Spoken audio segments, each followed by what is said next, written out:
Living in a quiet suburban neighborhood usually means peace, quiet, and the occasional HOA meeting about lawn care or mailbox designs.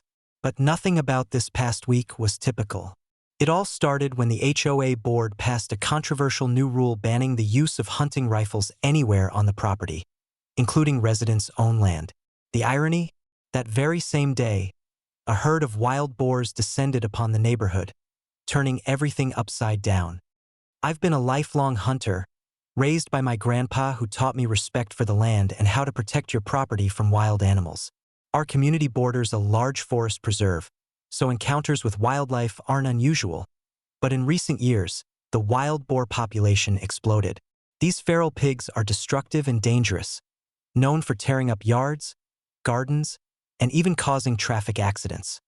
For years, neighbors trusted responsible hunters like me to manage the population and keep our neighborhoods safe. But recently, the HOA board, increasingly focused on appearances and complaints about noise, decided hunting rifles were too risky and passed a ban with little consultation.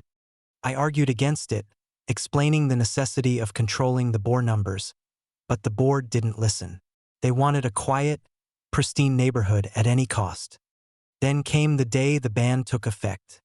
That very morning, I was at home cleaning my rifle when I heard frantic banging on the door.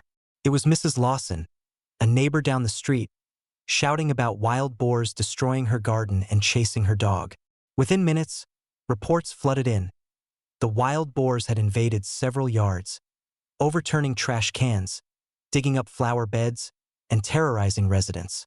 I grabbed my rifle and rushed outside, ready to take action. But the HOA president intercepted me at the gate, waving the new ban in my face. "You're not allowed to use that here anymore," she said firmly. "We have to follow the rules." "Those rules are putting everyone at risk," I shot back. "These boars won't wait for a meeting to destroy our homes." She just shook her head, clearly unwilling to budge. As the wild boars continued rampaging, the community's frustration grew. People called animal control, but their response was slow and overwhelmed. The damage escalated. Garden fences smashed, kids scared to play outside, and pets hiding indoors. In desperation, I tried to organize a group of responsible hunters to intervene, but the HOA threatened fines and legal action against anyone who defied the ban. It felt like the board cared more about appearances than safety. Finally, after a week of chaos and mounting complaints, the HOA reluctantly lifted the ban, but not before the wild boars had caused thousands of dollars in damage and shaken the neighborhood's sense of security. That experience taught me a hard lesson about the dangers of putting bureaucracy ahead of practical solutions. Hunting rifles, when used responsibly and legally, are a critical tool for protecting property and community well-being in areas bordering wildlands.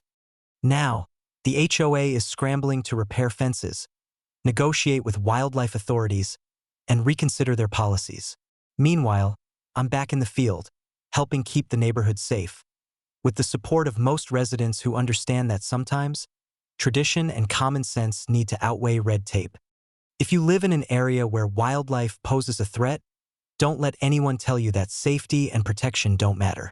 Sometimes, standing your ground means standing up to the very people who are supposed to serve your community.